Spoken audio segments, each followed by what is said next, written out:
好，欢迎回到 L'Associée Indigo 频道。好，今天我们要读牌的主题是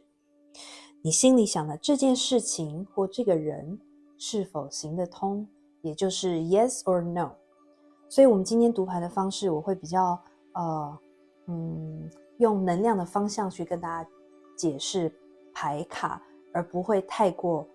我会尽量每一个方面都解释到，比如说如果你是问人，或者是你如果是问事业之类的。好，那一样今天的读牌我可能还是不太确定会是比较长还是比较短，我们看情况好吗？那一样大家可以自行暂停影片，用你们喜欢的方式静心，深呼吸3次，想着你的问题，睁开眼睛后看一下前面哪一个牌组的位置最吸引你，或是它下方哪一个点心最吸引你。第一个它是这个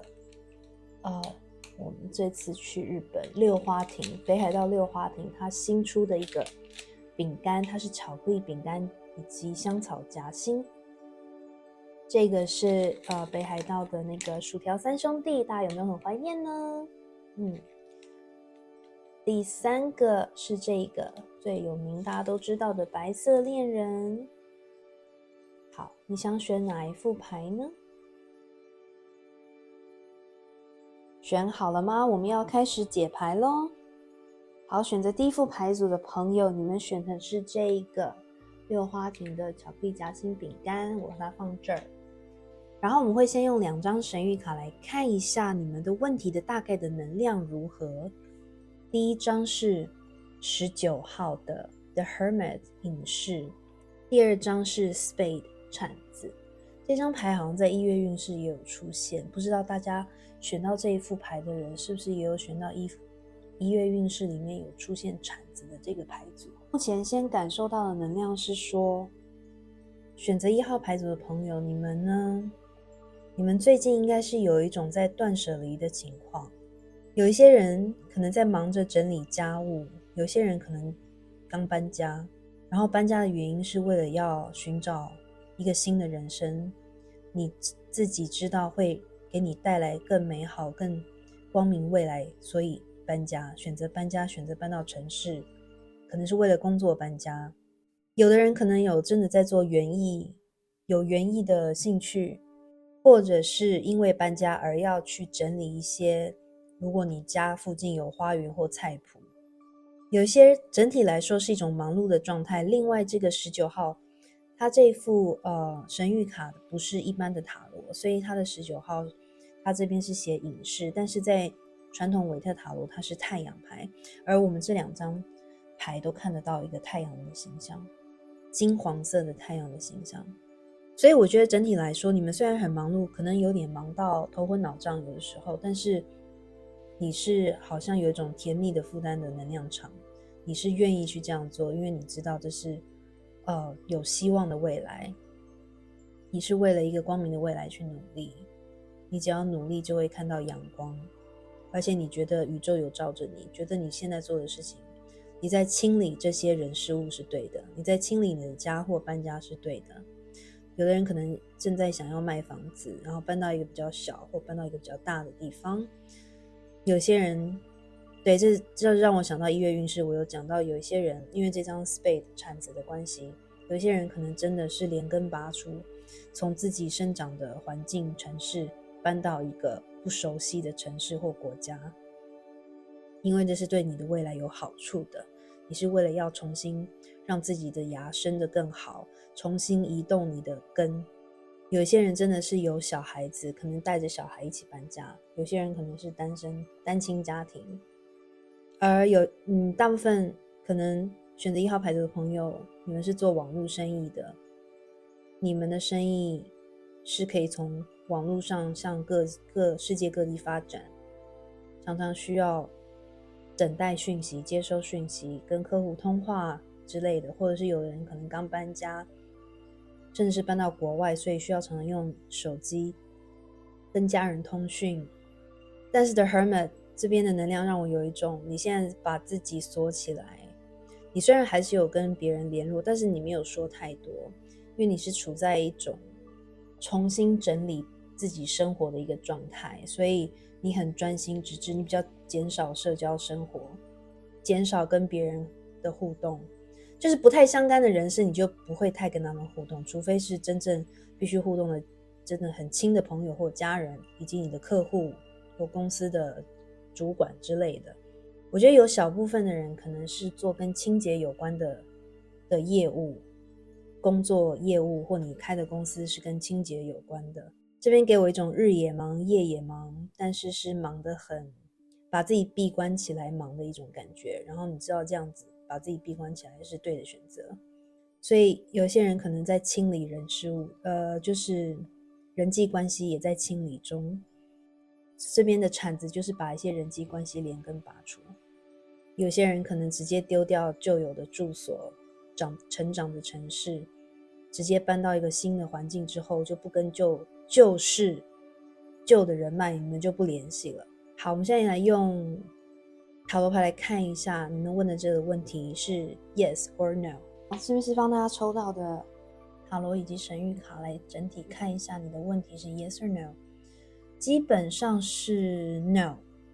但是我们这边因为我不知道，因为每个人问的问题都不一样，所以这个 no 不代表一定是负面的，也许这个 no 对你来说是正面，对你有帮助的一个答案，好吗？我们来看，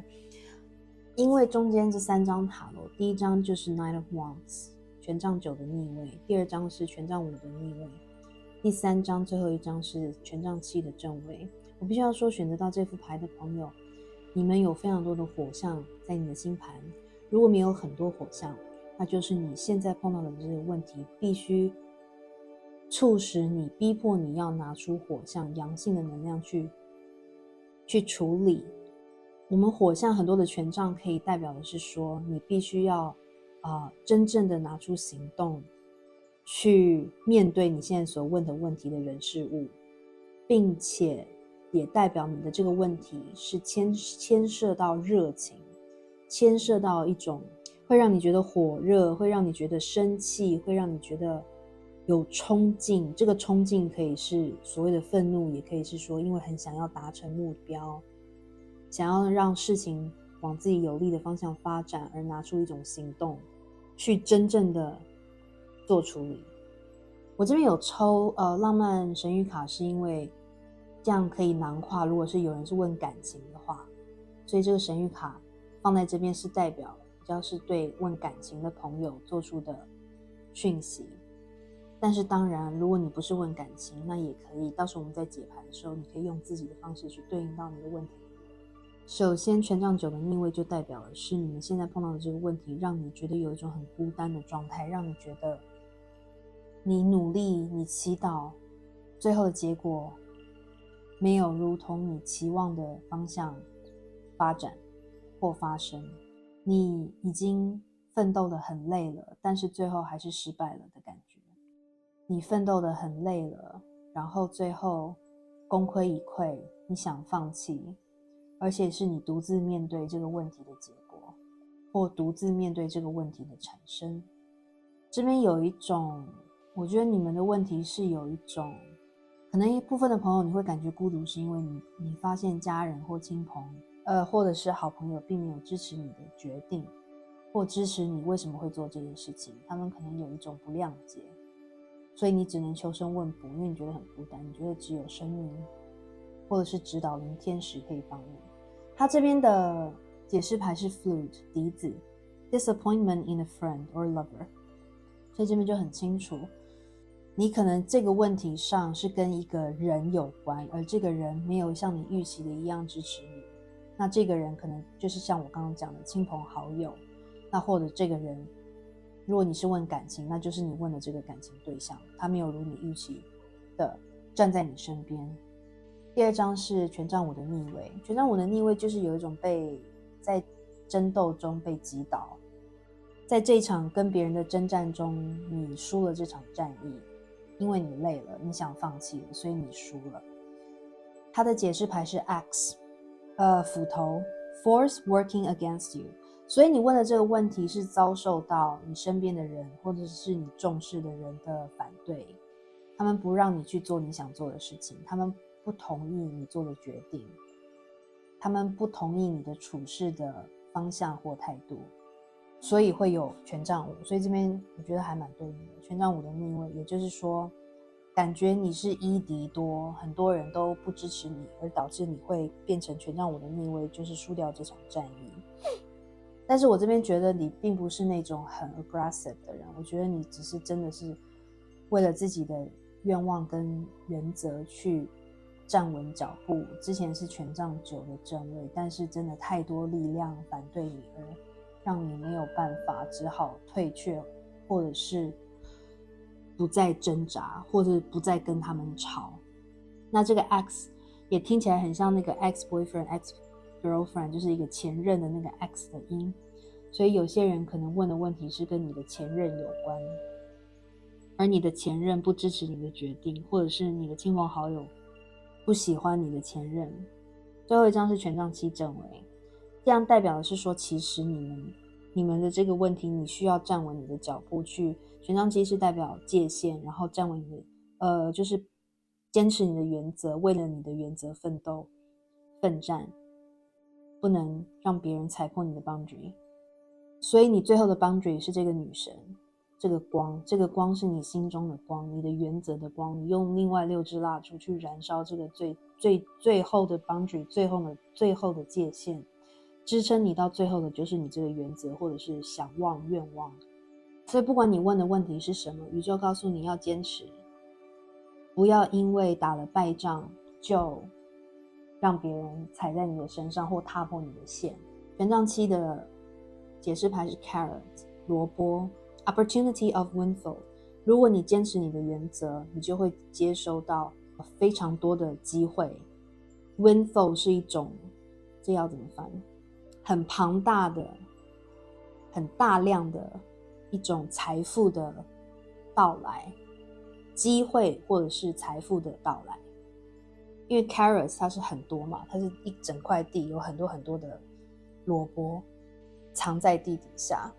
而且这边都是有橘色、橘黄色的色系，所以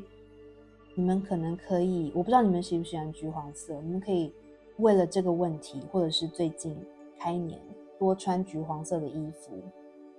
用橘黄色的东西，可能可以给你带来好运。有一些人可能是狮子座，有一些人可能属兔。然后呢，另外这边就是一个 side note， 就是你们对应的人事物，看看有没有 F、A 或 C 开头，你们的人对应的人的名字是不是 FA 或 C 开头，或者是公司行号是 FAC 开头。好，我现在这边讲这2张。很有趣的是，这2张一个是 commitment， 一个是 pregnancy。 commitment 就是承诺，这边就是有一种2只戒指结合起来，是结为连理或者是签合约的意思。 Things are getting serious， 事情正越来越认真，往认真的方向发展。这张 pregnancy 怀孕， someone is expecting。 所以这边有2个讯息。第一个讯息就是，如果你问的是感情的话，你可能真的因为了吓死人了，不好意思，外面是广播的，有广播还真的很大声。好，你可能有些人真的怀孕了，那你跟你的另一半就要往承诺可能要结婚的方向去发展，而导致了有这个问题，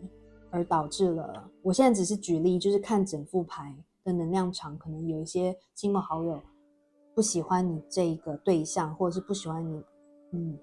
在你这个时间点怀孕或者是结婚，各式各样的原因遭受到众人的反对，而你一个人独自的去抗争。你可能想要怀孕，那也可能是相反，你不想要怀孕，你不想要结婚，但是你的家人都说该结啦，年纪到啦，他也没那么不好啦，那你再晚就没办法生啦之类的，就是大家自行对应。那如果不是感情的问题的话，是事业的问题的话，那就是你可能要筹划一个新的 project， 一个新的事业，你正在期待这个事业的开展，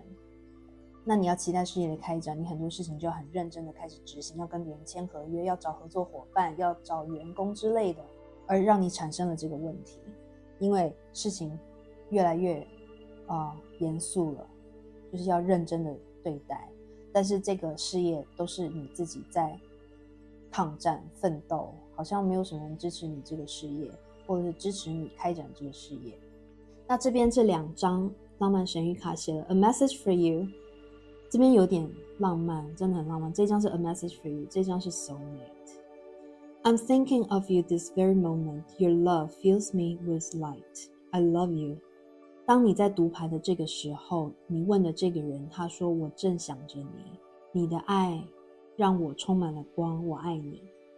第2张这张是 soulmate， 灵魂伴侣。Your soulmate is already with you in spirit. Believe this and they will manifest physically. 你的灵魂伴侣已经跟你在5D 世界在一起了，你要相信这件事，他们就会被你显化到3力世界来。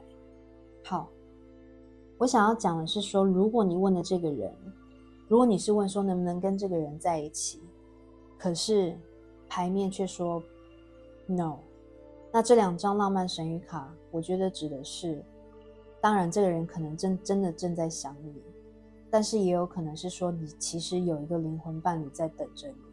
如果这个牌组回答你说不要跟你现在想的这个人在一起的话，意思是你还有一个灵魂伴侣在等着你，他正在想着你，他正在显化你。你不要害怕离开你现在心里想的这个人，因为你要离开他，你才能遇见这个真正适合你的人。那如果你问的是说这个人是不是不爱你，那牌面说 no，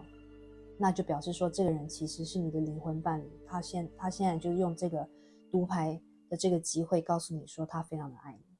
好吗？因为我不知道你们的详情的问题，所以我就是全部我听得到的讯息就跟大家说明。那如果你现在是说你是不是应该跟这个人分开，如果你的亲朋好友都叫你不要跟他在一起，那牌面说 no， 那就证明说这个人他应该是对你是真心的，那你可以去站稳你的脚步，你的原则，不要因为别人的反对就放弃这段关系。那我希望如果是这个你们问的是这样的问题这个答案千万不要把这支影片给你的家人看，因为我不想要任何人来跟我好，开个玩笑。好，那我的意思就是你们可能真的因为这个新的事业，或者是可能要跟某一个人因为怀孕了要组建家庭什么的，然后必须搬到另外一个城市，必须从你觉得不支持你的环境，你的根脱离出去，创造一个自己的家，自己的就是让你觉得能够感受到是家的一个地方。我们最后来看一下，好，这样看起来今天的这个读牌应该算是比较快速的读牌，就很抱歉，因为我现在是在旅行中，所以我的牌有限，就没有办法用非常非常多各式各样的牌组来给大家进行解牌，所以我们读牌的时间就会比较快。那最后我们来看天使有什么对你的问题有什么。天使给了3个建议，第一个建议是 compromise 妥协。这张牌上有天平，所以可能有一些人是天秤座，或者是你想的对象是天秤座，而你必须要跟他们妥协，去达到你要的结果。然后记得注意你的这个问题的平衡感，就是你不要付出太多或太少。第二个是 improving health， 你要加强你的健康。如果真的有怀孕的朋友，你们真的要注意健康。然后呢，可能你们会常跑医院什么的。但不管怎么样，为了你的这个跟你想的问题有关，你要保护好你的健康。比如说我刚刚能量牌有看到你们很忙，你们千万不能因为太忙而没有吃好，没有睡饱。你如果真的要当妈妈，或真的要当一个事业的老板，你一定要睡饱饱，你才有精力去有清晰的头脑去照顾你的事业、你的员工、跟你的孩子、跟你的肚子里的宝宝，好吗？第3章 choose a new direction， 你的这个问题已经是 no 了，对不对？所以呢，你的天使要你选择一个新的方向去发展，去跳出框架思考。所有的事情都可以解决，就是不要把自己限制在这个单一的方向。你们可以冥想，你们冥想的时候就会听到你的指导灵以及天使的以及高我以及天使的建议，寻找一个新的方向，你的这个答案可能就会是 yes。 那我希望今天读牌虽然有点快，但是可以帮助到大家，然后也欢迎分享这支影片给你的亲朋好友。如果你的答案是但除了那个亲朋好友不支持你的这一票朋友，不要分享给你的亲朋好友，其他人可以欢迎分享给你的亲朋好友一起来读牌。然后呢，欢迎在这支影片按赞、订阅我的频道、开启小铃铛，你们的按赞订阅都是对我最大的鼓励。然后也欢迎追踪我的 Instagram 老 Soci Indigo， 在上面我会 po 每周塔罗运势以及不定期其他主题的塔罗运势一样。好，然后呢，如果有个别占卜需求的朋友，我的描述栏下方都有我的 email 哟。好，谢谢大家，那我们祝福你们，我们下次见咯，拜拜。好，选择2号牌组的朋友，你们选的是这个薯条三兄弟，我要放这儿。你们一定很喜欢吃薯条，这不是废话。好，没有啦。好，我们一起来看，从2张神谕卡来看一下，选择2号牌组，你们现在目前碰到问题的能量场如何？第一张是30号的 The Last Ra， 第二张是翻反 Sun 太阳。好，从这2张神谕卡来看，我觉得选择2号牌组的人，我不知道是不是有人1号跟2号会选出来，因为你们这边也出现了太阳的形象，有一点点能量有相似的感觉，但详细情况我们等一下还是要来看塔罗。然后呢因为 The Sun 太阳的关系，所以有部分的朋友你们是有狮子座在你的星盘里，上升太阳狮子，金星狮子。然后你们这一组牌的朋友是一群非常 royal 非常忠诚的朋友，非常值得信赖可靠的人。你们总是不轻易放弃，你们总是在当别人都觉得事情应该是会往坏的方向发展，你们还是会做出最后的努力，想要拯救挽救这个结果。所以你们的这个问题有一种你们还在做最后的努力，如果用负面的词讲叫做垂死的挣扎，但是对你们来说这不是垂死的挣扎，因为你们觉得只要努力就可以翻转，你们就是一种运动家的精神啦，因为不到最后一刻谁都不知道谁赢谁输，就是这种感觉。30，你们有这种牛仔的精神哈，牛仔的精神就是你们去看西部牛仔片，他们就很重视义气，很重视忠诚度，说到做到，你们就是这样的人。然后你们也非常有冲劲，所以这边我有感受到火象的能量。然后呢，尤其狮子跟射手，或者是你们的问题对应的人是狮子或射手。然后30是一个关键数字，某月的30号发生的事情，或做了这个决定，或想要问这个问题，或者是你们现在是30岁左右，或者是你跟你问的这个人差3岁，或者是你做了一件事情已经做了30年了，也有的部分的朋友可能是这样，30年来目前遇到一个节点，需要做最后的决定，可能大部分的人都叫你放弃，可能要是把店收掉了还是怎样，但是你们还是在做最后的努力，想要挽救，你们想要挽救一段关系或挽救一个事业。你看这个牛仔，他是把他的鞭子拿了一个绳子弄在这个枯树上，这边有跟1号牌组重叠，有那种连根拔起的感觉，所以就是1号牌组有一个铲子的神谕卡，所以我才会说你们1、2号可能会选不出来，这跟时间又是时间线的问题啦。但是你们就是充满了希望。太阳这张牌，你们绝对是一个非常正向的人，所以你们才会一直有这种做最后努力的感觉。然后呢，有一些人除了狮子座之外，可能有一些人，我这边听到5月花，所以可能有些人是金牛座，或者是比较像金牛座啦。有些人可能是双子，就是5月生的，或者是你对应的人有5月生的，或者是你这件事是跟5月有关，或者是跟花有关。对啊，那因为这张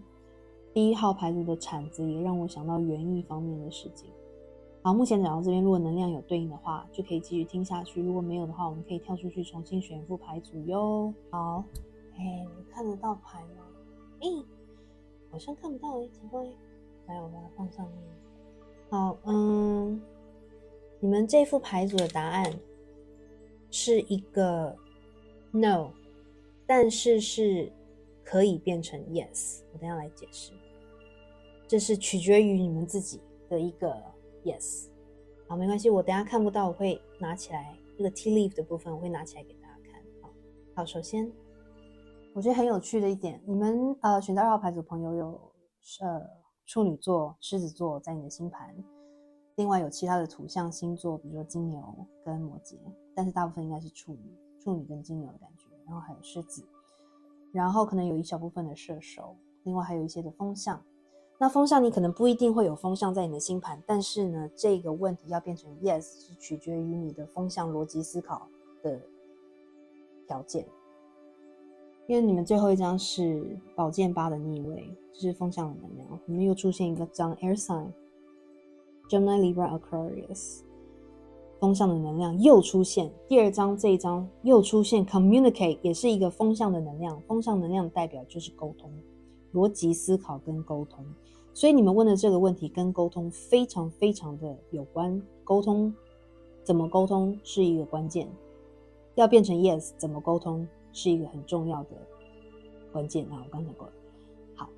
它下面写 compromise, forgive, work it out， 要妥协。你看妥协在第一组也有出现，所以我不知道有没有第一组的人也跑来看第2组。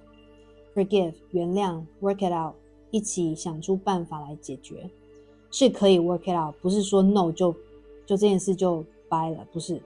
你们还在做最后的努力，对不对？OK， 可以的。沟通技巧怎么沟通？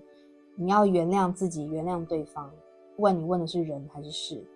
有可能你有风象在你的星盘，或者是你想要跟某个人复合，他是风象星座，双子、水瓶跟天秤。如果刚好你的对象，或者是这个是情感对象，或者是朋友、亲人或合作对象，他们都是非常注重沟通的人，所以这个部分你要拿捏好。如果你要挽救这一段连结、这段合伙关系的话，第1张就是钱币9，你们是一个独身贵族，不管你是阴性能量还是阳性能量，你们是一个非常懂得自我经营的人，你们可能有很稳定的事业，很稳定的收入，也很懂得享受生活，会赏花玩鸟我从这张牌来讲，会偶尔自己小酌品酒，有些人可能真的是喜欢喝红酒之类的，红酒或白酒。那你们是工作非常认真的人，因为它的解释牌是 Ant 蚂蚁 Work Achievement Success， 所以其实只要你们这组人，不管你问什么问题，只要你努力就会成功。但是努力不是埋头盲目努力，是要有方法的。你们可能缺少的是这个如何有方法的努力。第2张牌是钱币皇后的逆位，代表的是在这个问题上你一直没有做出一个行动。钱币皇后是一个非常滋养自己跟别人的一个能量场，非常关怀，非常懂得生活的美感，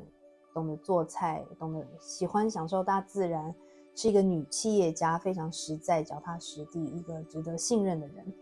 这边有出现，对不对？值得信任的人。但是在这个问题上，不管你面对你的问题是关于一个人还是关于一个事业，你都拿不出这个主意，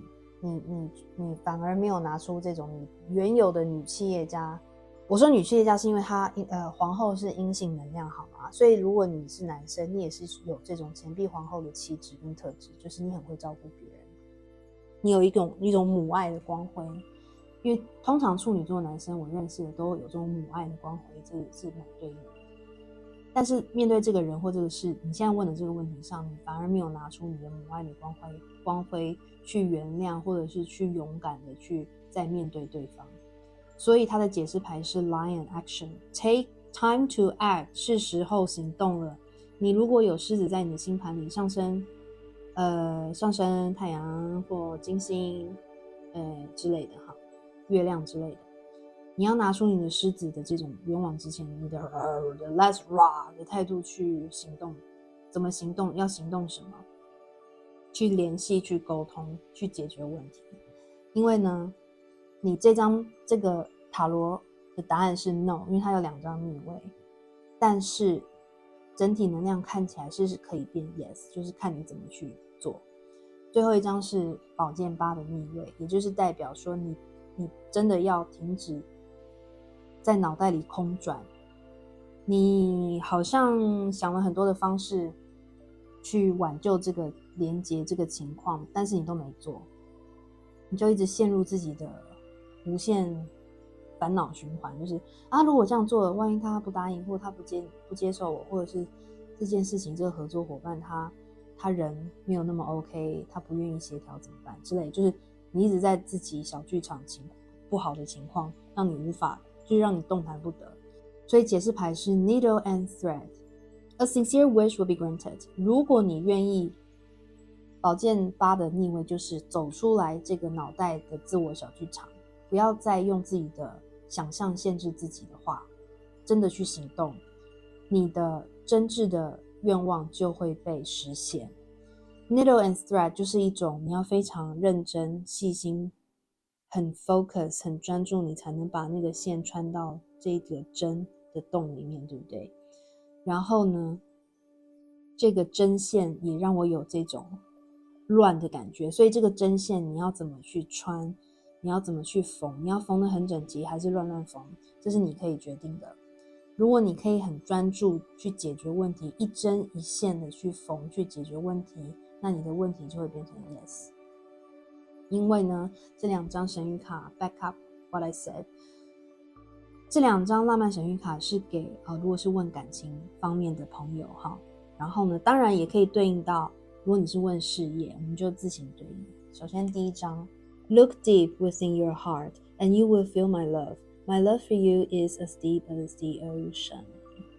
如果你们是问人的话，然后你一直不敢去跟对方联系，不敢挽救这段关系，这个人告诉你说，你要是看进你内心的深处，你会知道，其实你会感受到我对你的爱。你脑袋的恐惧会让你以为我不想理你，但是其实你只要静下心去 focus 专注，你就会感受到我对你的爱。我对你的爱如同海洋一般的那么深，那么深邃。第2张 Manifesting Miracles， 显化奇迹。 Your dream is soon to become reality， 你的梦很快就会实现。 Trust your heart and continue to follow its guidance， 你要相信你的心，并且持续的去追随你的心给你的指引。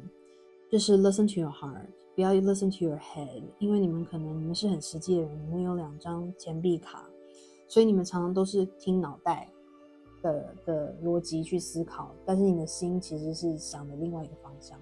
所以如果你想要把你的问题变成 yes， 你必须要听你的心，那你想要得到的结果就会实现。这不是不可能，这是有可能，是你可以去做的。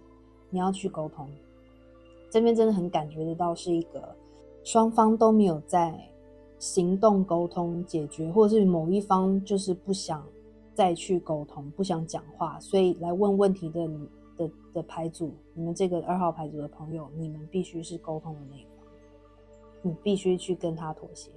你必须去寻求他的原谅，或者是你要先原谅他，你们才能够让这段合作关系继续下去，就是让你的问题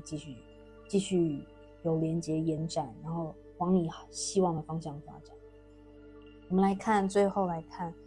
对，我刚刚跟地主有讲，那今天的这个 yes or no 就是一个比较短时间的读牌。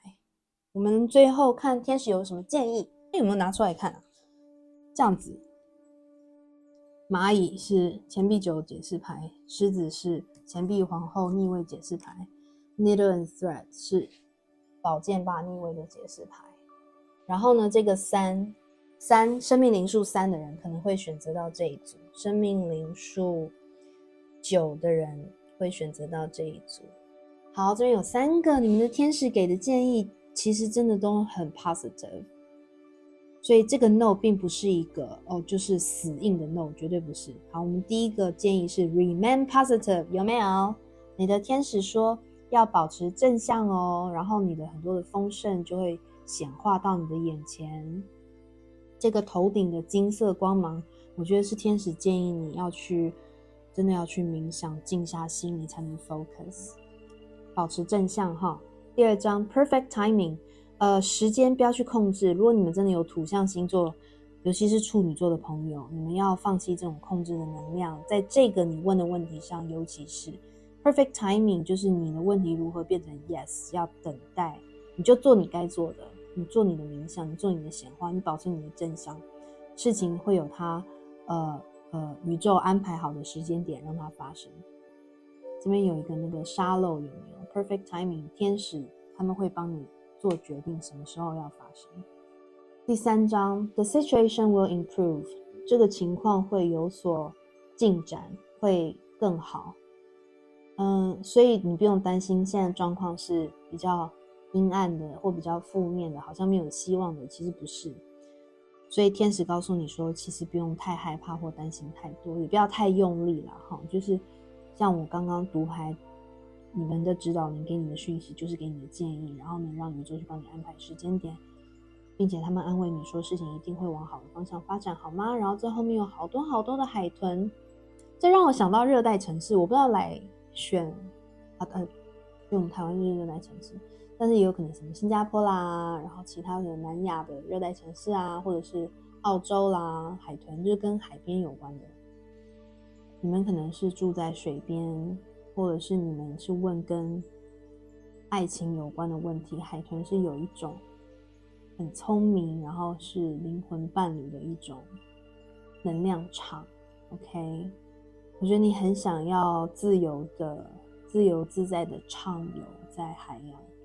跟你的喜欢的那个人一起享受一种自由的生活的感觉。要 manifest 显化就会成真哦。好，我希望今天的读牌虽然有点快，但是还是对大家有帮助。然后呢，欢迎在这支影片按赞，订阅我的频道，开启小铃铛，也欢迎分享给你的亲朋好友一起来读牌。你们的按赞订阅都是对我最大的鼓励，并且也欢迎追踪我的 Instagram Associate Indigo， 在上面我会 po 每周塔罗运势以及不定期不同主题的塔罗运势。好，那我祝福大家，我们下次再见咯，拜拜。好，选择3号牌组的朋友，你们选的是这个白色恋人，我把它放这儿。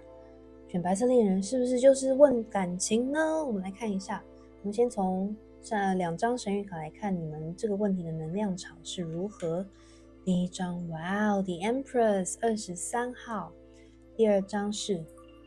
Watershed 分水岭是问分手吗？我们来看一下哦。首先我要先讲你们可能有生命灵数2、3、5的朋友会选择到这一副牌，并且你们的星座里会有金牛跟天秤座，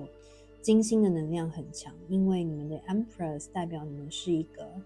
我必须要说，不管你们以前是什么样子，你们现在已经成长到这个 Empress， 你们现在是一个怎么说，外人看起来很会穿，很有造型，或者是穿得很富贵的感觉。不管你是不是真的穿名牌，你也可以把一般的品牌穿得像名牌一样，你们有这个能力。然后你们有一种神秘的气质，一种女性阴性的魅力，然后很会照顾别人，滋养别人，就是又有母爱又美艳，集合完美于一身。你坐在这个王座上，下面充满了紫色的水晶，还有一个乌鸦当你的宠物。这个乌鸦就是你的直觉力，你的第三眼。所以呢，对别人来说，你是一个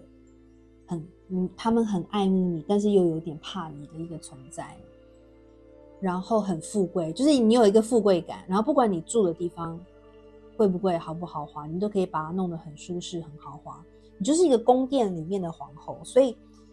就算你自己不觉得自己是宫殿里的皇后，你觉得你过得很朴实，但是因为你就是有这种很天分，可以把家装潢得很好，把自己打扮得很好，照顾得很好，然后呢会让外人跟你不太熟的人会把你捧在王座上，会让他们觉得你是一个皇后。这不是你的错，但是你很容易就这样给人家感觉，并且跟你说话的时候会觉得你好像会读出看穿他们的心事。那有些人选择3号牌组，你可能真的有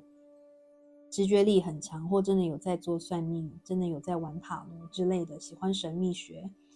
这样的兴趣，这样的能力，并且你一出去进到一个场合，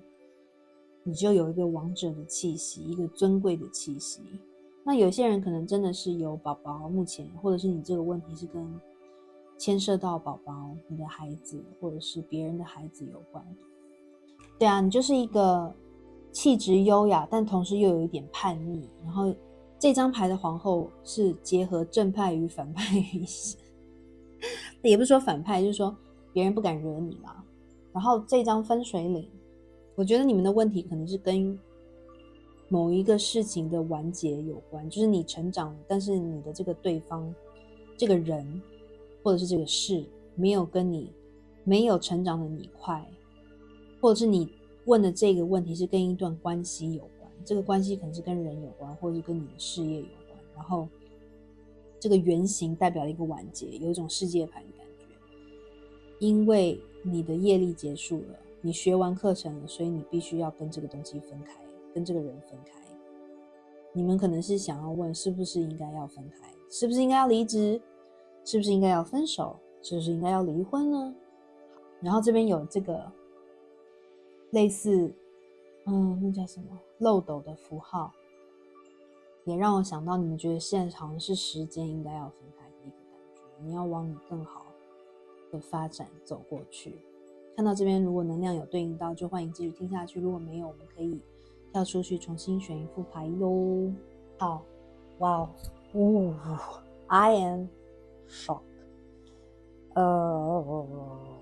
因为你们这2张神谕卡竟然从第一张是1号牌组，第2张是2号牌组，你们综合了1号牌组跟2号牌组的能量。So 我不知道今天的读牌为什么能量大家都会有重叠，所以会不会又是同一组人？但是如果你们的时间线不同，会选择到不同的牌组，但是问的其实是同样一个问题。因为这边也有出现了怀孕的能量，孕育新生命的能量。这个孕育新生命可能真的是有些选择3号牌组的朋友，你们真的怀孕或想要怀孕。如果不是怀孕，那就是你们真的要展开一个新的事业，这个事业会涉及到投资的问题，付出你的金钱跟时间的问题。好，这边答案是 no， 而且是很强硬的 no， 因为3张牌都是逆位。首先我先从塔罗来解释，第一张是权杖皇后的逆位，你们是一个皇后，对不对？ The Empress 是结合权杖、钱币、宝剑、圣杯皇后的于一身，但是这个问题上你们权杖皇后是逆位，代表的是说宇宙告诉你不要太冲动。如果你这个问题硬是去执行，或者是太快速的执行做决定，你会变得暴躁，你会变得不合情合理，你会感情用事，你会变成河东狮吼，就是母老虎。那另外一个讯息就是说，权杖皇后的逆位就会让你变得不讨喜啦。另外权杖皇后的逆位其实就是宇宙说不要那么急哈，慢慢来，因为权杖皇后正位是比较牡羊座的能量，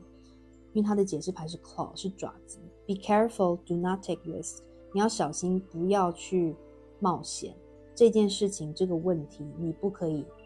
冒险，不可以莽撞。这边有好几张牌都叫你不要莽撞去做决定或做行动，这跟第2副牌组就有点不一样。claw， 因为如果你莽撞做行动，你可能会被人家抓把柄。好，第2张是钱币7逆位，钱币7逆位就等于是说你努力栽培的东西都没有收获，都坏掉了，都就是你之前种的种子都没有收成，所以就是一个 no 的原因，就是如果你现在投资进去，不管是你投资感情还是投资事业，你这问的这个问题就是先不要做，因为这边有个 wait， 好吗？就是说等一下 ，don't rush into it， allow nature to take its course。等一下，不要莽撞的就投入进去，你要让自然去走它的时间跟道路。我翻的可能有点不好，请见谅，但是就叫你等一等。那钱币7逆位的解释牌是 key 钥匙 ，successful outcome to your problems。你如果可以等一下，不要那么莽撞的去投资，你就会得到那个解决问题的钥匙。你会成功的解决你的问题的意思。第3张是 Ace of Swords in Reverse， 宝剑一的逆位。宝剑一的逆位也就是说并没有良好的思考，没有良好的点子，有一点混沌糊涂的感觉，不知道怎么执行。那解释牌是 Candle， 蜡烛。You will be shown the way。 你如果现在觉得很彷徨，不知道该怎么办，然后你想说既然不知道该怎么办，那我就直接做好了。 No， 也就是说千万不要等一下下齁，你呢等一下就会再多等一点时间，答案自然会进到你的脑袋，然后呢宇宙会给你，会指引你方向，你可能看不见，宇宙会指引你方向。另外 Candle 也是说，你们如果在哪里看到蜡烛，可能是一个 sign。 如果你们看到蜡烛，你们出去逛街什么看到蜡烛，自己家点蜡烛不算了哈，你如果出去逛街看到蜡烛什么的，可能是注意一下你当时在想什么，你在想什么事情，那就是宇宙在指引你说，那 maybe 你可以从这个方向去做。那另外也鼓励你可以在家点蜡烛，比如说今天我读牌的时间是1月11号末节新月，这就是一个很好的显化时间点，点蜡烛去跟宇宙跟你的神明许愿好吗？然后宇宙会告诉你方向在哪里。所以好，这2张 pregnancy 怀孕， someone is expecting， 所以我刚刚说有些人真的可能你的问题是跟怀孕有关，是不是应该生下这个小孩，是不是应该跟这个人一起孕育一个孩子，不管你是男生还是女生。第2张 communicate 沟通， compromise forgive work it out 妥协原谅，一起找出解决的办法。所以你问的这个问题是可以去沟通去解决。你要不要生小孩不要只自己决定，我现在是讲给就是如果真的有在考虑怀孕的人，那这也对应到说如果你是想要开展一个事业的话，想要辞职然后创业之类的，孕育一个新生命，这新生命不一定是真的小孩，就是你想要做一个计划，你需要去沟通，跟会牵涉到的人沟通，不要太莽撞就直接开始或行事，因为你可能做这件事情要投入金钱、你的时间、你的生命，